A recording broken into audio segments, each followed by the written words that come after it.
The night sky over Iran erupts with explosions, a sudden and violent reminder of the region's volatility. Sirens wail in the distance as families huddle in their homes, uncertain of what the next hour will bring. The city's skyline, once peaceful, is now illuminated by the fiery glow of missile strikes, painting a grim picture of conflict that reverberates far beyond Iran's borders. High above, US B-2 bombers slice through the darkness, their mission clear and their payloads deadly. With precision, they target Iran's nuclear facilities, unleashing a barrage meant to cripple capabilities and send a message to adversaries and allies alike. The world watches, holding its breath, as the balance of power in the Middle East is tested once again.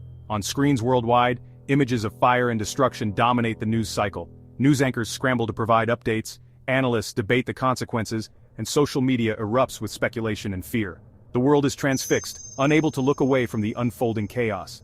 President Trump addresses the nation, calling the strikes a decisive blow against a looming threat. In capitals across the globe, world leaders watch the news with tense expressions, weighing their next moves as the specter of escalation looms large. The international community braces for the unpredictable aftermath. The Middle East, already a region fraught with tension, becomes the epicenter of global anxiety. Military convoys roll through city streets, while diplomats gather in urgent meetings, seeking a path through the chaos. The delicate dance between diplomacy and military might plays out in real time, with the stakes higher than ever. But while the world's eyes are fixed on the explosions in Iran, another quieter story is unfolding thousands of miles away in Beijing. In the heart of China's capital, a different kind of power play is taking shape, one that relies not on bombs but on relationships and long-term strategy. In grand, chandelier-lit halls, President Xi Jinping welcomes African leaders with open arms. There are no threats here, only handshakes, smiles, and promises of partnership. Deals are discussed, agreements are signed, and a vision of shared prosperity is painted for all to see. The contrast could not be more stark. While America wields its military might in the skies over Iran, China quietly builds influence on the ground, laying railways, constructing ports, and investing in infrastructure across Africa. One superpower flexes its muscles, the other extends its hand. The drama of war grabs the world's attention, filling headlines and dominating conversations, yet the slow, steady work of economic alliance, trade deals, infrastructure projects, and diplomatic overtures rarely makes the front page, even as it shapes the future. It's in these quieter moments behind closed doors and in empty corridors that the next global order is being shaped. Pens glide across paper, signatures seal new alliances, and the world map subtly shifts as new partnerships are forged. Today, as the US manages the fallout of its military strikes, China is busy signing trade deals and offering tariff-free access to African goods. Cargo ships are loaded in bustling African ports, ready to carry the promise of economic growth to distant shores. Two paths are emerging on the world stage. One leads to conflict, uncertainty, and the ever-present risk of escalation. The other, paved with investment and economic integration, offers growth, but also the risk of dependency and new forms of influence. The world wasn't ready for this split-screen reality, war and peace, destruction and development playing out simultaneously. Yet, this is the new normal, and it's happening right before our eyes. As millions watch the bombs fall on their television screens, the real power shift is happening elsewhere, in boardrooms, at negotiating tables, and in the quiet handshake that seals a deal. The future is being written not just in the flash of explosions, but in the steady, deliberate march of economic ambition. America's foreign policy is often described as a hammer, relying on military force as the primary answer to complex global problems. For decades, the United States has projected its power through a formidable military presence, believing that strength and deterrence can shape the world in its image. The recent Iran strikes are a textbook example. Swift action to neutralize perceived threats, demonstrate resolve, and compel adversaries to change their behavior. These operations are designed to send a clear message. America will not hesitate to use force when its interests are challenged. Yet this approach, while projecting dominance, comes at a high cost, measured not just in dollars but in human lives, regional instability, and the lingering scars of conflict. The aftermath often leaves behind shattered cities, grieving families, and a legacy of resentment that can last generations. Trillions have been spent on defense and overseas wars, often sidelining diplomacy, humanitarian aid, and long-term development. The opportunity cost is immense. Schools, hospitals, and infrastructure projects at home and abroad are left underfunded. The hammer is undeniably powerful, but it's a blunt tool. It can break obstacles, but it can't build trust or lasting partnerships. In many cases, it leaves bridges burned and opportunities lost. China, by contrast, prefers the handshake, practicing economic statecraft rather than military might. Its strategy is rooted in negotiation, investment, and building relationships through commerce. Instead of sending soldiers, China dispatches engineers, bankers, and construction crews. Across Africa and beyond, they are building roads, ports, power plants, and digital infrastructure, laying the foundations for economic growth. This strategy is patient and methodical, aiming to win markets, secure resources, and create economic dependencies that bind nations to Beijing. Over time, these investments foster loyalty and reshape alliances. America is often seen as the global enforcer, wielding its military might. China, meanwhile, is increasingly viewed as the global builder, offering tangible development and economic opportunity. For many developing nations, especially across Africa, the choice is becoming clear. Partnerships that bring infrastructure and investment are more attractive than lectures, sanctions, or threats of force. The American hammer may be loud and forceful, but the Chinese handshake is quietly winning friends, forging alliances and expanding influence in places where military power has failed to deliver lasting results. The world wasn't prepared for a superpower that acts more like a global construction company than a traditional empire, yet this new model is changing the rules of international engagement.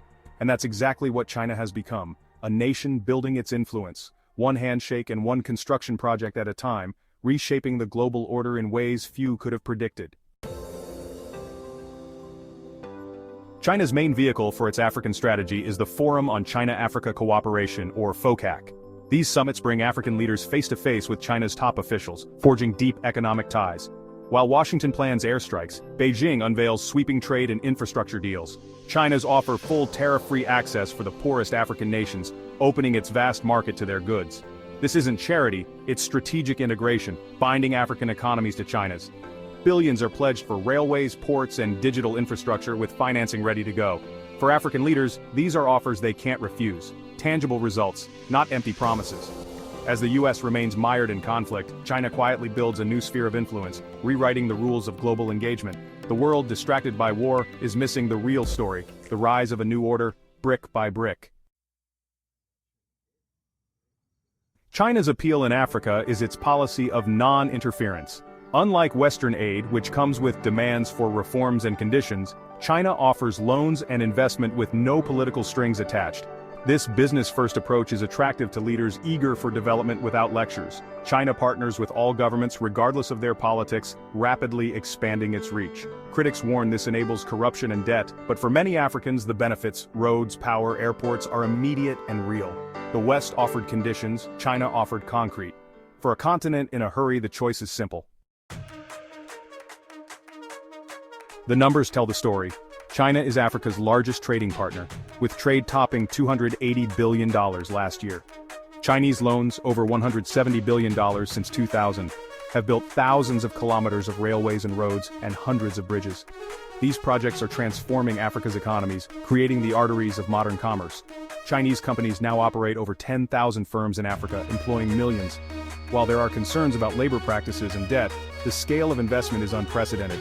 African leaders point to visible growth and infrastructure as proof of a beneficial partnership.